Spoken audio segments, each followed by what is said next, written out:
There's a few of us, I guess. What is today anyway? What's that mean? What's that mean to everybody? Anybody got what? That was my grandma's birthday. That's all I know, and that's all that matters to me. Somebody did ask me today, is that April Fool's? I know, I'm serious. Oh, okay, so then I never even thought about it today. I didn't put much effort into doing anything. Yeah, and you think you pulled one over on them and they just, just like this candy's not sour or something like that, We're gonna look at servant tonight. And I'm just gonna read a little bit. Jerry, baseball season's fired up again. See my shirt? Just happened to be that my wife got this for me and it works out good because my first whole page is on Tony Gwynn. Does anybody know who that guy is? Or excuse me, who that guy was? Got to use past tense because he's passed away. Yeah.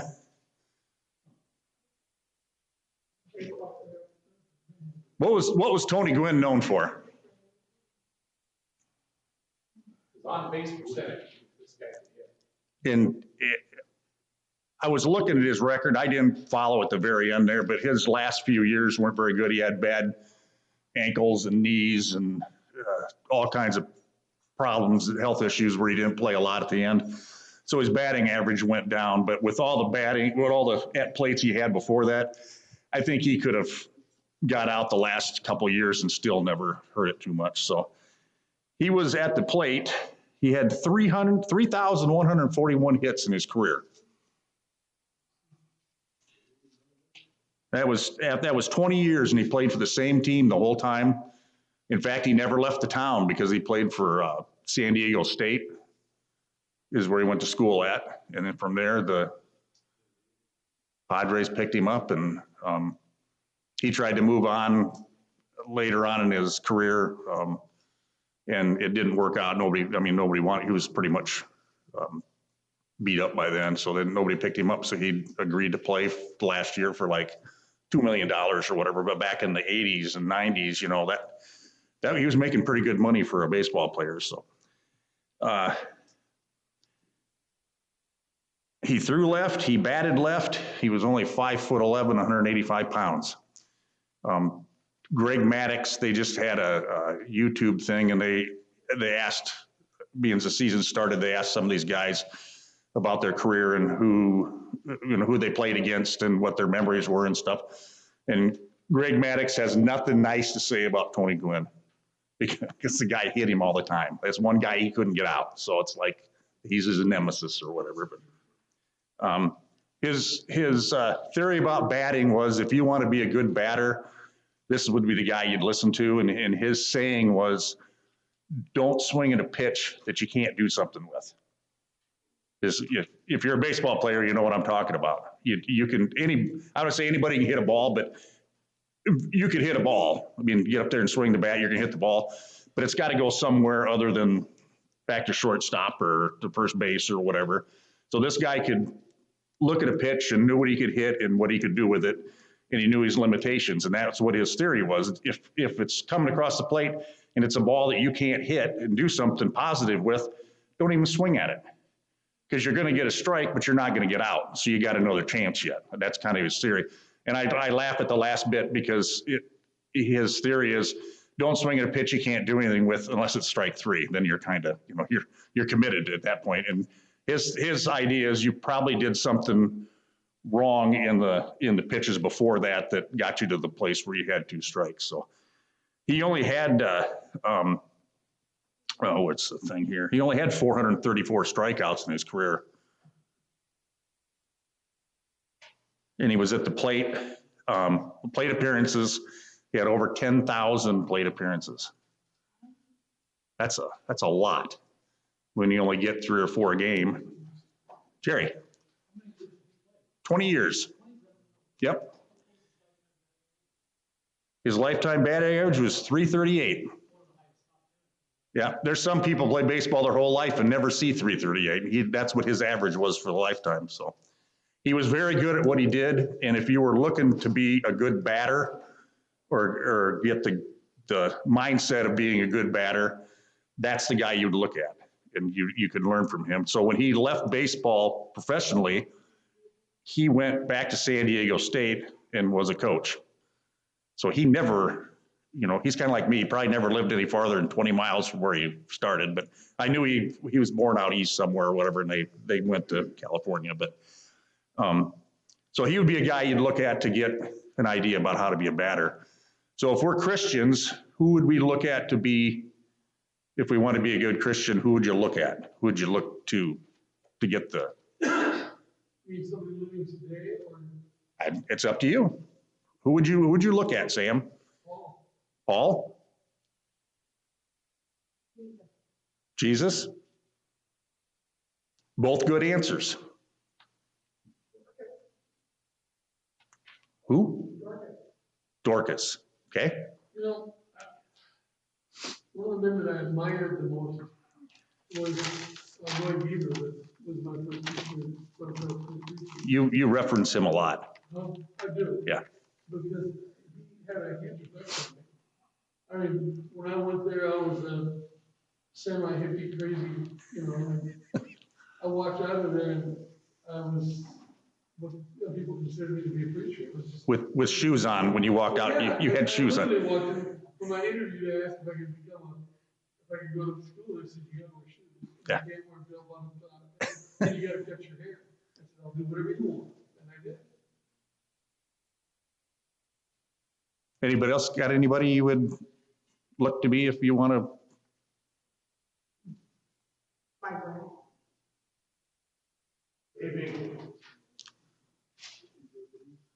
Oh. Oh. Why would you say your grandma? Which grandma? The little German grandma? Oh, okay.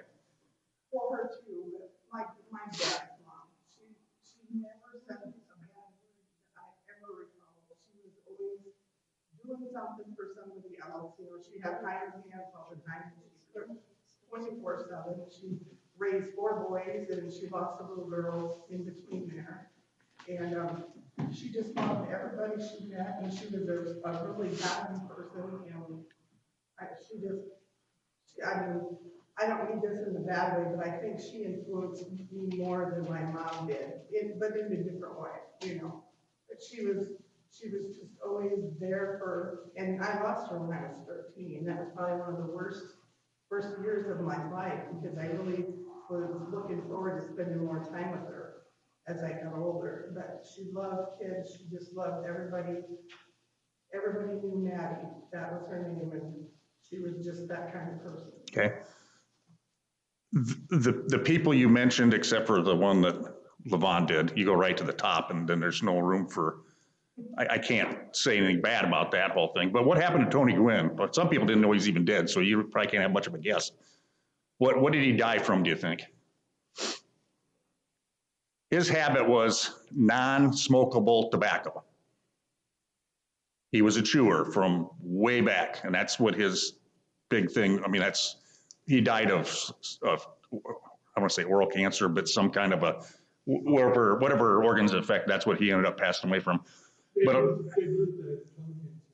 okay, I had a friend that had tongue cancer. It's a rough one there. He also is known, after he got out of playing in the league, that he was one of the first guys that promoted, what's that called when they do the juicing, when they take steroids and that kind of thing. He was one of the opponent, or one of the guys that opposed that the most, and first started like the movement against that type thing and checking people for abuse and that stuff. So he was a baseball player. He was a great hitter of the ball. Not only that, he had several Golden Glove awards, which means he played defense also. I think he played right field, if I remember. So anyway, so he was kind of an all-around baseball player, but he was known for his batting until he got out of baseball, and then he was known for other things other than that. So he had his, you could look to him for certain things, but you wouldn't look to him for everything. So is there something, Levon went right to the top. I know your grandma must have had faults. She's human. She married my grandpa. Paul had faults along the way. Okay? So who would be the one we would really want to be like if we want to be a Christian, if we want to know what it's like to be a Christian? Who would you look to? Who would you learn more about? Christ was the ultimate servant. Okay, I was trying to keep this, and does that make sense? I want to say we'll go right to the top, to the best example we got, right? Nothing wrong with your grandma. She had her good traits and stuff, and I'm glad she was in your life because I ate another good meal tonight. She was known for her cooking, I guess. So there's not too many skinny Dobbs in the world, let's put it that way. So they all know how to cook pretty good. So this is just something. It's a servant is someone who humbly and faithfully serve God and others, embodying obedience, love, sacrificial commitment. The Old Testament in the Hebrew, I'm not going to pronounce it. It's E-B-E-D. Is it Ebed? Ebed or so? Anyway, it was commonly described as a servant, referring to individuals who serve in households, labor under obligation or fulfill God's purpose. Moses was one of those people. He would be considered God's servant. God had things for him to do, and he fulfilled those things. Joshua, there's quite a few people in the Old Testament. That's why they wrote about them. They're good examples to us. Servants could be domestic workers, laborers, or even servitude due to debt. They owed a guy money, or they couldn't take care of themselves. They went to work for somebody, or lived in their house and basically were you want to call it a slave or whatever. And you slip over to the New Testament, and it's considered, it's D-O-U-L-O-S, doulos. That means bondservant, which gets us into another side of being a servant, I guess, emphasizing total submission and commitment. Well, there's another word too, that we're familiar with, diakonos. The two words are used more frequently, servant or doulos and diakonos. Okay. And then the ultimate example was Jesus. In Philippians 2, verse 5 says, in your relationships with one another, have the same mindset as Christ Jesus, who being in the very nature of God, did not consider equality with God something to be used to his own advantage. Rather, he made himself nothing by taking the very nature of a servant, being made in human likeness, and being found in appearance as a man. He humbled himself and becoming obedient to death, even on a cross. What level of servant is that? That's it, right? So I'm not going to say it's obvious we're not going to be at that stage. I don't want to say obvious because I don't want to leave any possibility of anything out. But to that degree, we'll probably not see that in our lifetime.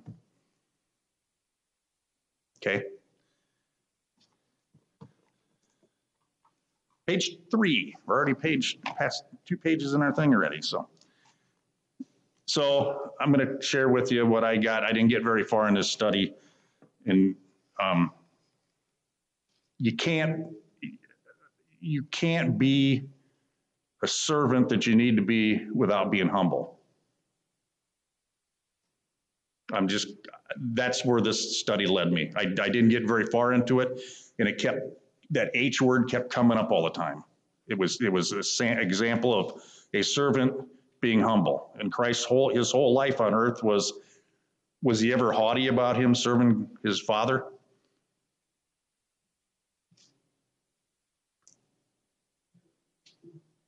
I don't see that character. I don't see him being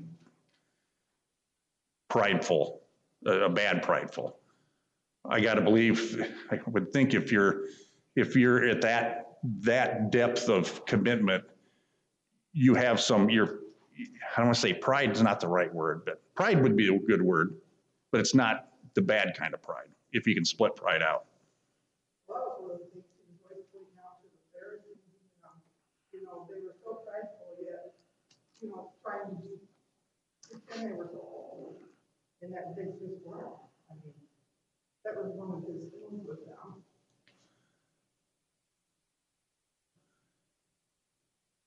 Mark 10:45.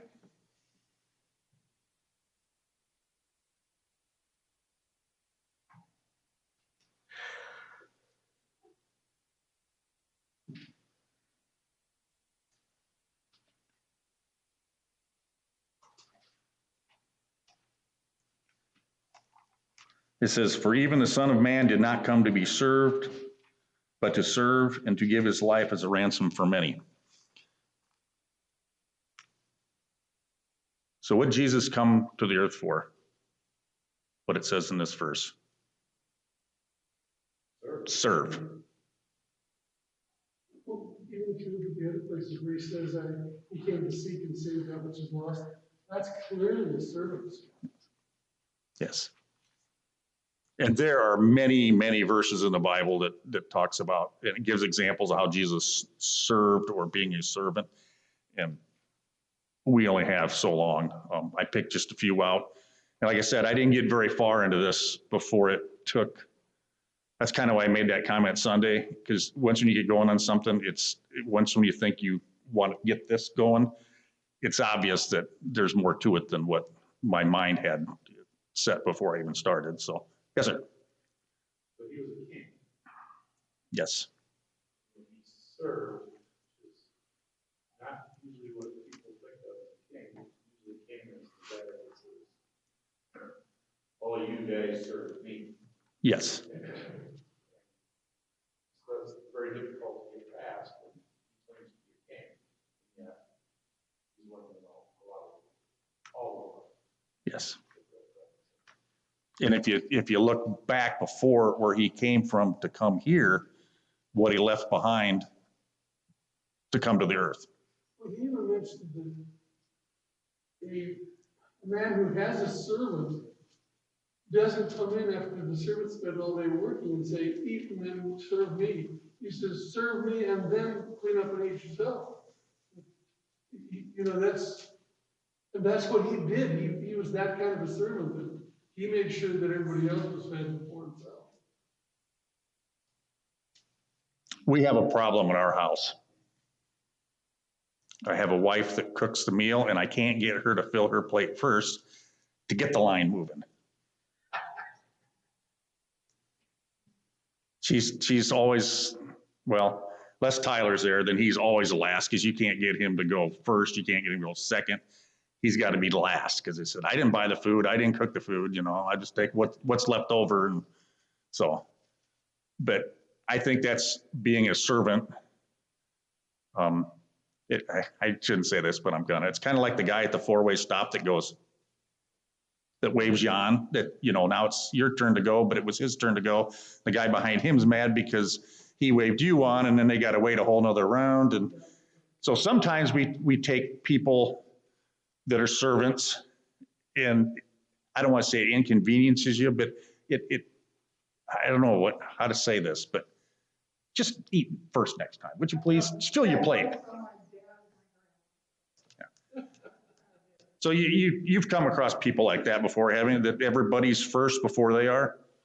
That's a good thing. I don't mean it's a bad thing, but yeah. Dwayne Ingalls made you eat. I don't care what you were doing. You had to eat before you left. So I told him that if my wife kicks me out because I get home, I'm late anyway. If when I get home and I can't eat her supper that she's already made because you made me eat, I'm coming to stay with you. So he was a good guy. He could make you feel welcome and guilty all in the same 30 seconds. Sunday night's an example. We're going to so-and-so's house for Sunday night church.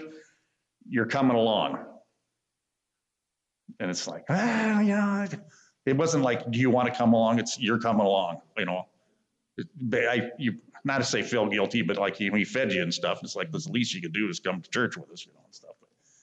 So he had a way about him. It was a good thing. I like that, and I miss all the people in my life that were good examples like that. And now, turning the clock ahead 20 years, we're supposed to be them people. Yeah, they taught us. So, yes, sir. You talk about Tony Gwynn. I've heard said, well, he got out 2/3 of the time. He got on base about 1/3 of the time, then he got out about 2/3 of the time. So you can look at it as he failed most of the time. And when you're looking at other people, obviously we're human and we have our weaknesses. Yep. You can also look at examples of people and learn from them on how to be a Christian. And I had a friend that I worked with that he's a great listener. He taught me how to sit down and listen to people and have a conversation. I mean, he would interact, but he was an excellent listener. And I learned a lot from him on how to listen to people. And so, like my dad, we learned a lot from my dad, learned a lot from her dad. You know, just the examples that they gave. Because I can remember at potlucks, Kenny standing over there against the wall, making sure everybody else was going through first. He was the boys, the last guy through. He's right. And that's an example that we can learn from. So we can learn from each other. Yeah. I mean, even though we have faults and we're not superhuman, but we can learn from each other. And it's a good thing we're not all example of being last, because then nothing would ever get done. Oh, we've 'Cause- been there before. You go first. Oh, Yeah, you go yeah. first. All the food at the potluck can be cold. We're all standing. No, you go. No, you go. You go. So Yeah. Sorry. You can- then they all go home. So it's like let's turn over to Matthew chapter 20 real quick, and we'll get into this idea of humility. Verse 26 and 27. And then he's having a fun staring at that 50-year-old Bible. Pages falling out of it, or Well, I've glued most of them back in, but she keeps running, she keeps stopping, she refills the page, and all she stops, I gotta read a couple of notes. okay, it's back up in I just got that. 25. It says Jesus called them together and said, "You know that the rulers and Gentiles lord it over them, and their high officials exercise authority over them. So not so that you, instead, whoever wants to become great among you must be your servant, and whoever wants to be first must be your slave. Just as Son of Man did not come to be served, but to serve and give his life as a ransom for many."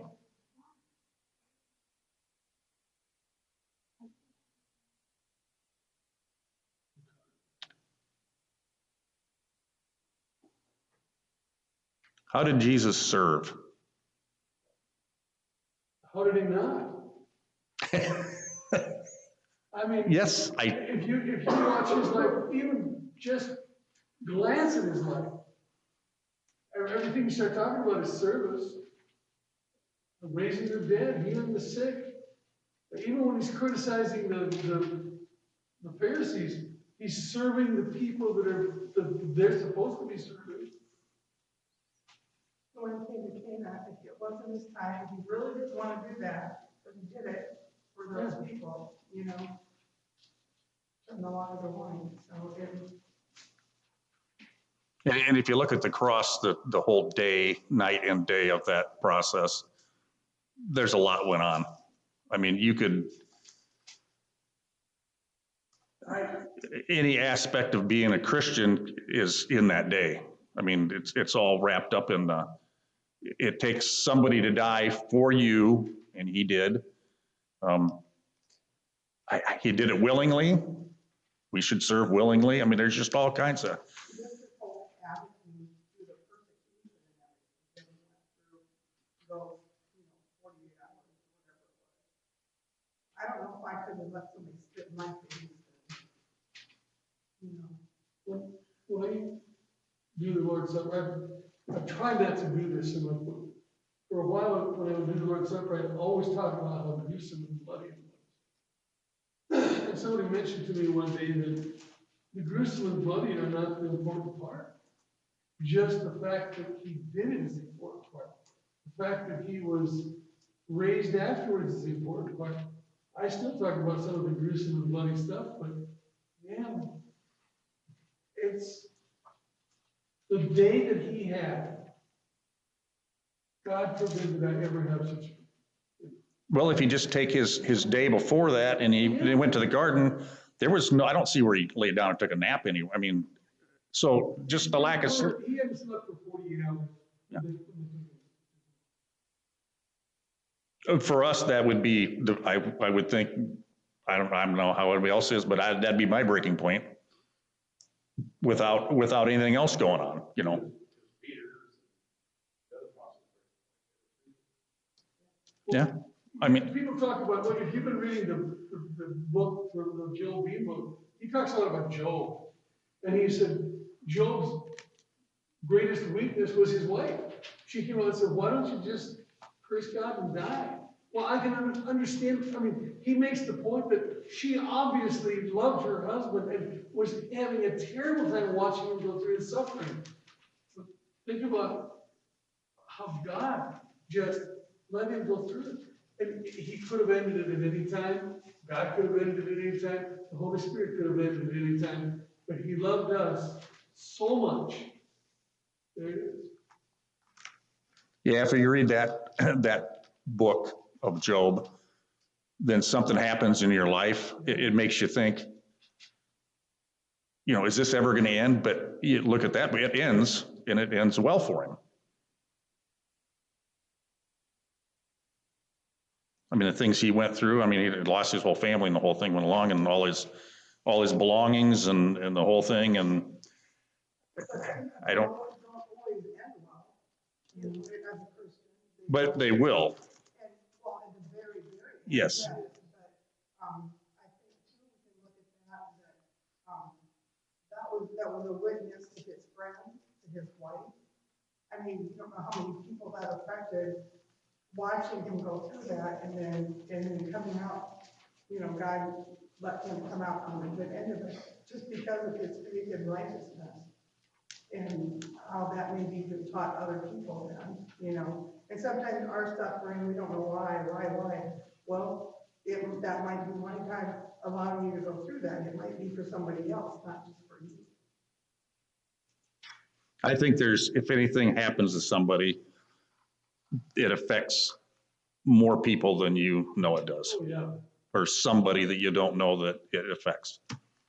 There's a reason for things, so. And once again, I got off track here. What is any of our fault? What event took place that was recorded that Jesus did something that his disciples thought, that is not your job to do? Why would you ever do anything like that? Yes. I think of two of them. And feeding, you know, 5,000 or however many there were, and they're like, we don't got the money for this, and they could go home and get their own food. Feeding the 5,000 and feeding the 4,000, absolutely. It's not your job, it's not our job. Go send them up and go find something to eat. I'm still, that's good stuff, but I'm still stuck on the feet thing, Well, yeah. because that's something that, you know, if you're a CEO, you're not going to wash your employees' feet. I mean, sorry, but there may be somebody that would, but I'm thinking probably not. And it's different today. You might have some lint or something between your toes, or they might stink a little bit, but I got to think back then, the roads they had, the places they went, you know, you just look at Sam's been there. I've never been to the Middle East, but every time I look at that, the weather doesn't look real nice there. It's dusty, it's dirty, it's Pretty hot now. There was March, it was this time of year. It was pretty hot. So do you think their guys' feet stunk? I mean, would they be Well, stinky absolutely. and That's dirty what they and, had for shoes. They didn't have clothes. They didn't open soles. They had bare feet most of the time. And people won't be able to walk on that road. yeah, they didn't have the guy with the cart following the elephant at the circus, so, or the parade or whatever it is, picking stuff up, so. I literally remember when I was 10, 12 years old, Dad would send me out to pasture to bring the cows in. And you walk behind the cows, you walk them through it. I think about today's time, not as far as washing people's feet, but I just look at the medical field, and we've all been doing the medical thing for a while now. And there's just some people that shouldn't be taking care of people. I just don't think they have that, I want to help this person, they need help. It's a job. It's a initials after my name, type deal. I could be wrong, but I still think anybody that wants to be a nurse should go work at a nursing home for 6 months or whatever and learn about people and what needs. Yeah. My wife has some good stories about working in a nursing home, and we're not going to say them because it's being recorded and all that stuff, but people that take care of other people and do it, I tip my hat to them. We've all seen people at nursing homes, and when you get to that state in your life where you need somebody to help you, you can tell if you're being taken care of or not. I mean, if people are taking care of you, it doesn't take long to, figure things out that people aren't getting the care that they would, by somebody that cared about them. So, and I know it's hard to do when there's 50 people and there's only one person and all that stuff, but you can kind of see when there's people in other people's lives that they're not getting taken care of. So, but Jesus seen not only their physical stuff that they needed, but the stuff that we can't see. He could tell people that were hurting, that needed a kind word or needed a stern word. And I think I fall in that category. I need to be, not a pat on the back. Sometimes I need more of a, yeah. So. We're not the only ones. You're not the only, everybody. Yes.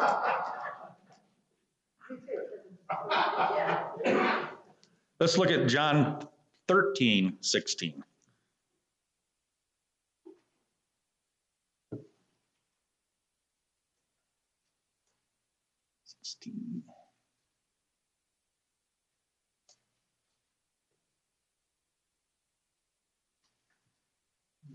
Yeah, back to washing Jesus. Jesus was washing the disciples' feet. Yes. He was showing them how to be a servant, how to do a lowly job, washing somebody's feet, and how he became humble, how he was so humble that he would do that for them. This is what you need to do when you go out and show how humble you are to anybody. Not necessarily washing their feet, but in anything. Right. That's what a good servant does. He finds things to do without being told, because that person will go ahead and do it without even being told. He'll see something to be done and they'll do it. I see that at potluck. Between people be already picking up, cleaning, that's being a humble servant. And how Jesus was trying to show us. Yeah. How do you think the disciples, I'm sorry, go ahead. Really? I mean, Matthew was a pretty heavy thing. He was a tax collector. And some of them may have been, further up in the food chain than we know, but do you think even some of them are going, yeah, I don't know if I want to do that, That's like what Peter did. Yeah. No, you must give me what? What? Yeah. No. Yeah, Peter was a fairly, astute person, but. But could you, Like us too, I would say, let me see your feet first, because some feet are pretty good, what I'm saying, and like Sam said, them walking and everything and anything, and they didn't have toenail clippers back then, and I don't know what they used, but, Rocks. Yeah, rocks, or, I'm just saying that, I bet the disciples were just like us, they're going. so on the flip side, how do you think they felt having their rabbi, their teacher, the one they looked up to, washing their feet? Yeah. Letting them, I mean. You don't do that to me, He said, if I don't do it to you, you have a part with me. Well, then do it all of me, Yeah. Maybe a whole bath. I just couldn't imagine what it'd be like with a day for the stuff you would learn that it put me back where I probably should be, you know. I'm nothing. I mean, it just, But if we were there, we'd been no different. Like we have hindsight with the Bible. You know, I don't think us being with Jesus in the time back then, if we were who we are now, and just people back then, we would have been any more forward of what he was teaching us than they were. You know, we just are now because we've got it and seen what happened and everything. well, I'd probably be the guy that wrote about, like, you know, why'd you even pick him for? You know, like, You'd have been a fisherman.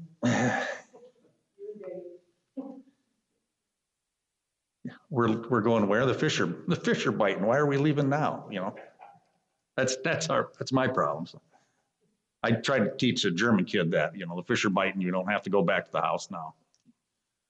Stay fishing while the fish are biting. You know, you can always talk to people later. Even if they do own the pond we're fishing in, you don't need to talk to them. There's fish to be caught, so.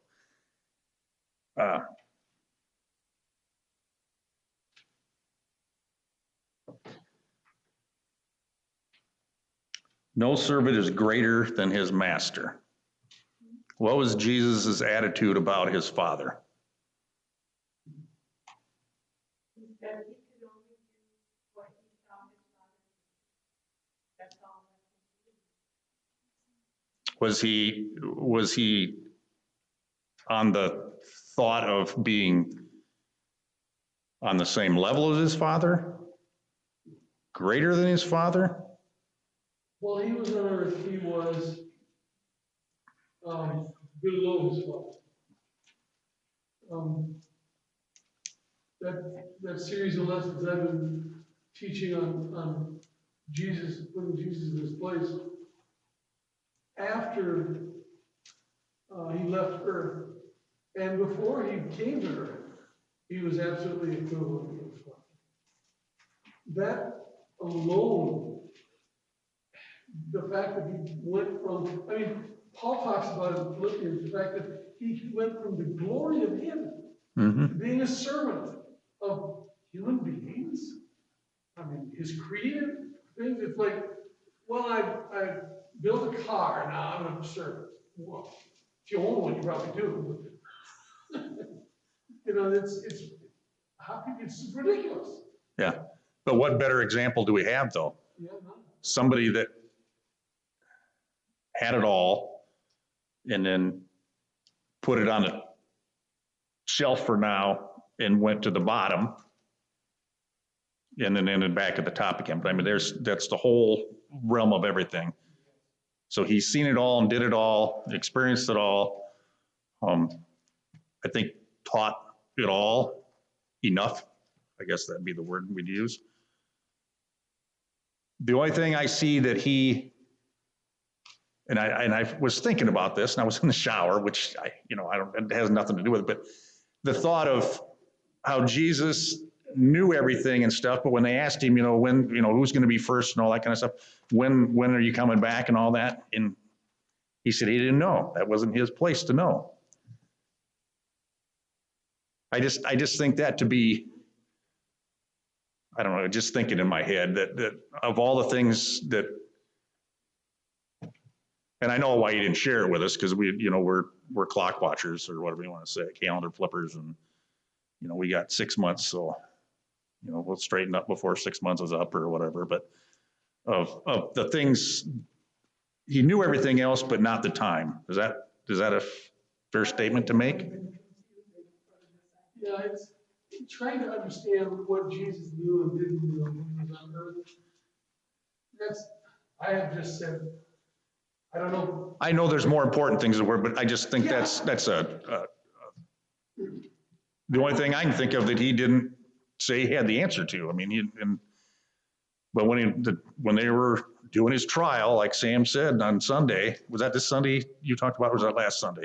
Last Sunday, when you had the table. Well, I haven't had it for a while. And talked about the trial, about the legality of the trial, how it was. Oh, yeah, that was a couple of weeks Yeah. ago. So, what was I talking about that for? I bet you know.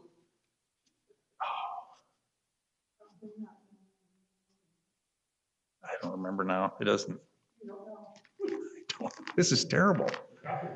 You know, I have some notes in this little Bible that I look at and I said, when I wrote that note, God knew what I meant and I knew what I meant, and God still does. That's what you always forget. Yeah, well, my problem is, when I write a note, I can't usually read it when I got done with it, so. She didn't see every line, I can't read it.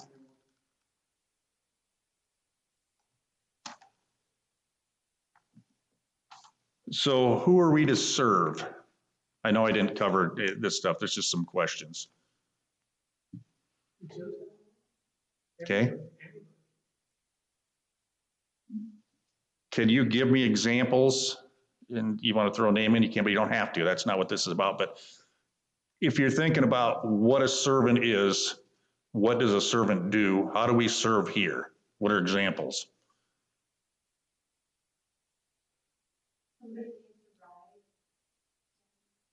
Okay.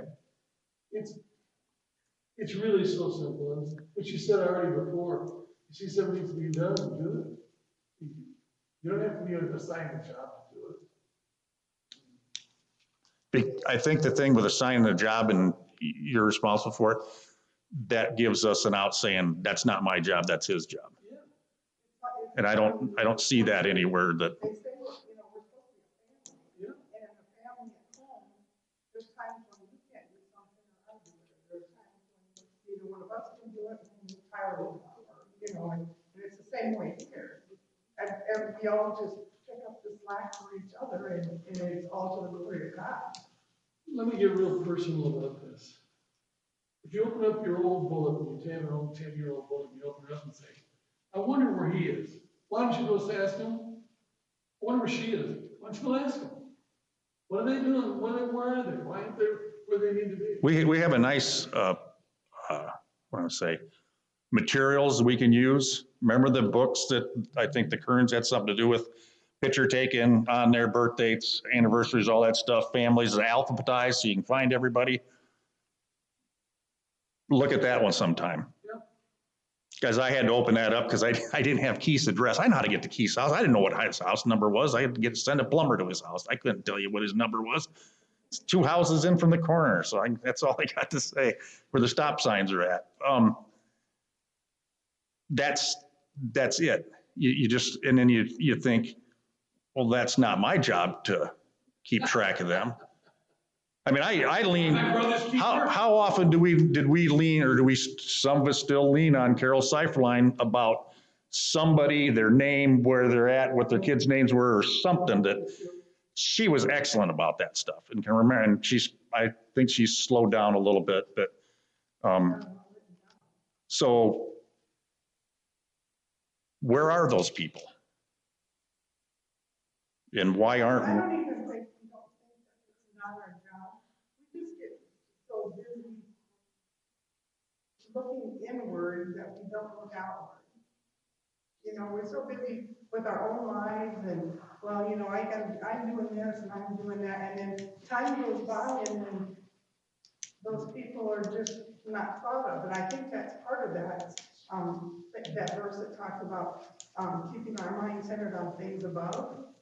You know, these are people that we're gonna hopefully all be a family with in heaven someday, and I hope I never forget about my children or my parents or anyone here, and not that I haven't, you know, I'm sure I can look through that book and go, oh my goodness, I should have called them a long time ago. But I think that's part of that.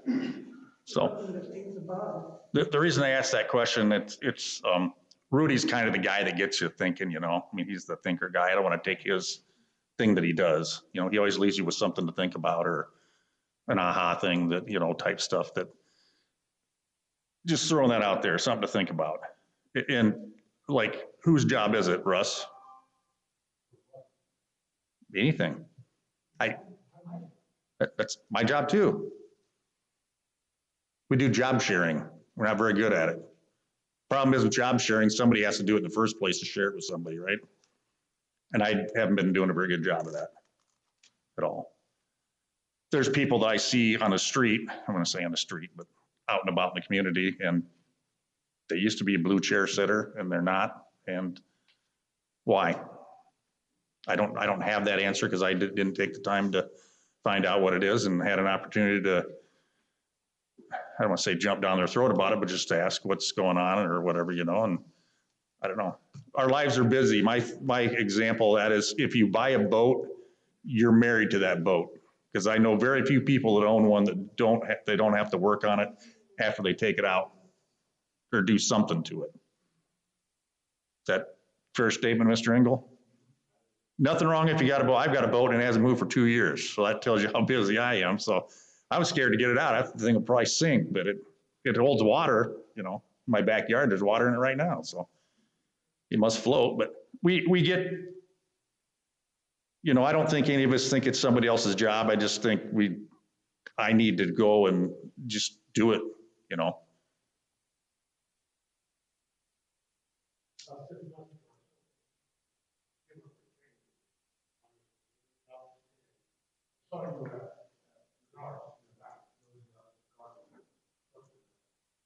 Can't remember what box on it. Guys running to where that was talking about. Remember what I did? You go with me, we'll just try to shut down. Oh, That my job? no. Good example. Live like you know. You walk, talk, act like Jesus. Perfect servant. Yeah. For 50 years of my life, I lived that way.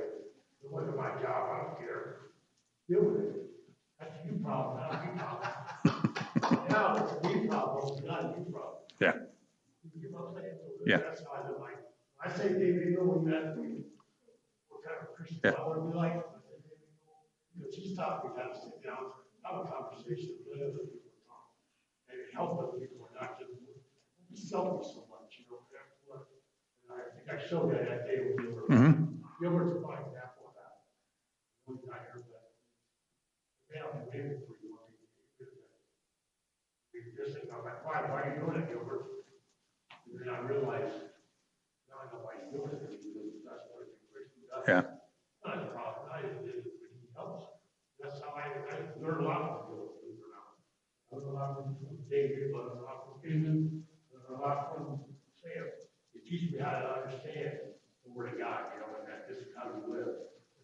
It's not just about you, it's about one another. Mm-hmm. That's what, you know, what we're talking about. Yeah. I just want to set an example of that, why I do what I do what we do, because that's Christians. Yeah. You know, you're not one, no problem.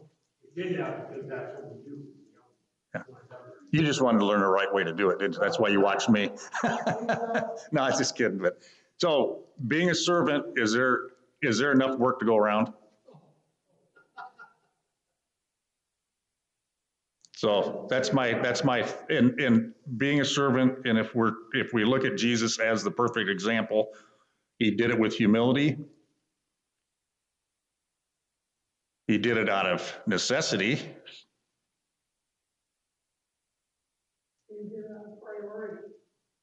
We don't, I mean, what if we wouldn't have been his priority?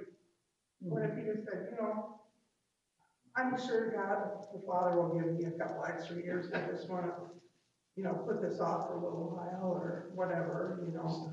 How many people would have been lost, or maybe even us? And so that's my biggest thing, is that my priority list needs to be rearranged. So I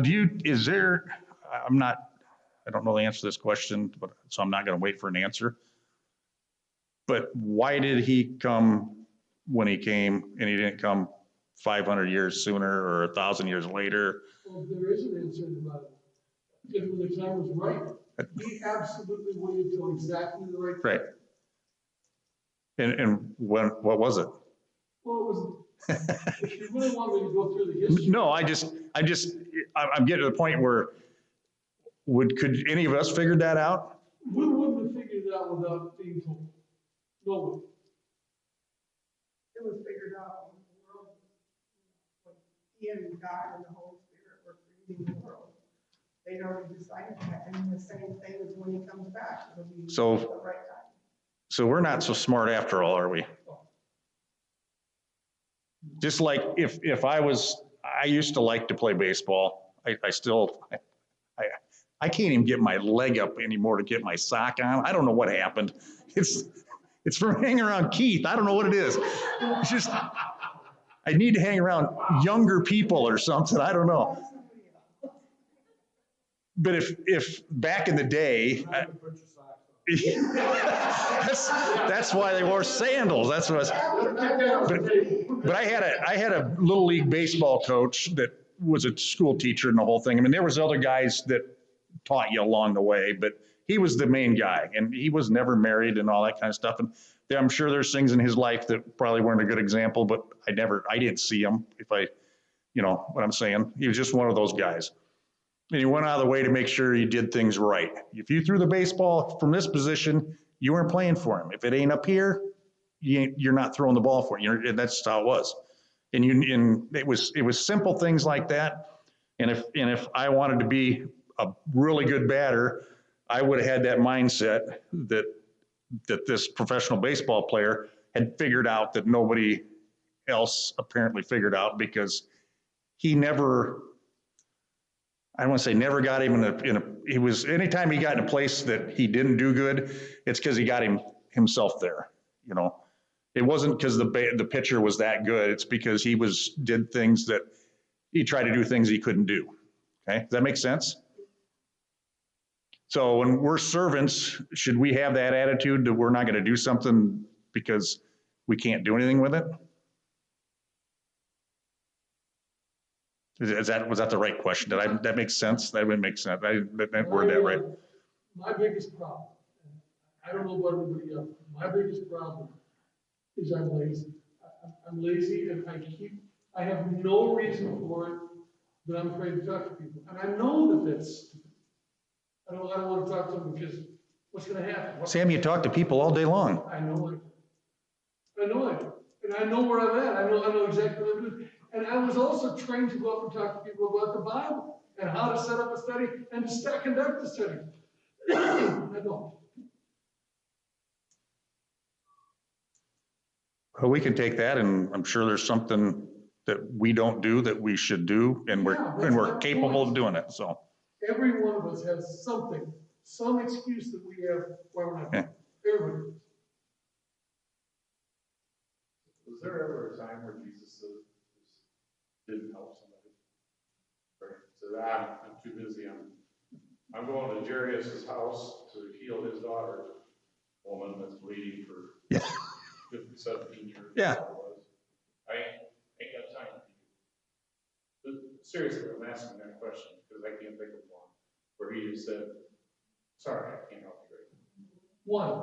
Where? When he was in with the Gentiles, and a Gentile woman came to him and said, my daughter's sick. And he said, I was sent to the house of Israel. Okay. That's the one. But she insisted that he did. He blessed her. That's the one where she said, "Even the dogs." Yep. Yeah, that's the one. Okay.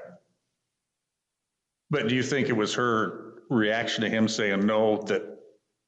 Well, I think that it was Jesus testing her faith.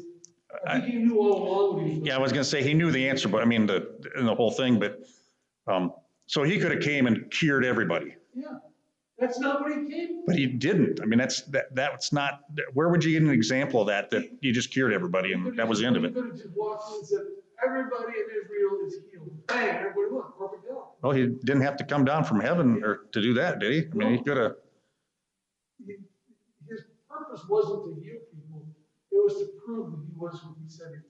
And leave examples for us, Yeah. period. So I think we're out of time, Russ. I'm sorry. Ella, I'm not very good at being a teacher. You've noticed that, right? Yes. So You did fine. my point is this, I learned more from, I'm a terrible teacher, but I learned from this right away. It didn't take me 3 verses. I'm going, humility. I don't want to look at humility. I want to look at being a servant. You can't do it. Yeah. They go to- So that's what I got from that. I hope if that was conveyed or not along the way. So, and we do have a perfect example, and Levon gave that example. There's nothing wrong with looking at Paul and seeing his example, but we got the perfect one. I mean, we don't have to go to And as far as Tony Gwynn, if he was that good of a batter and had that good of stats, they should have had him in the first slot instead of the second slot batting, so. There's a theory to all that baseball stuff, but anyway, that's all I have. So. Announcements.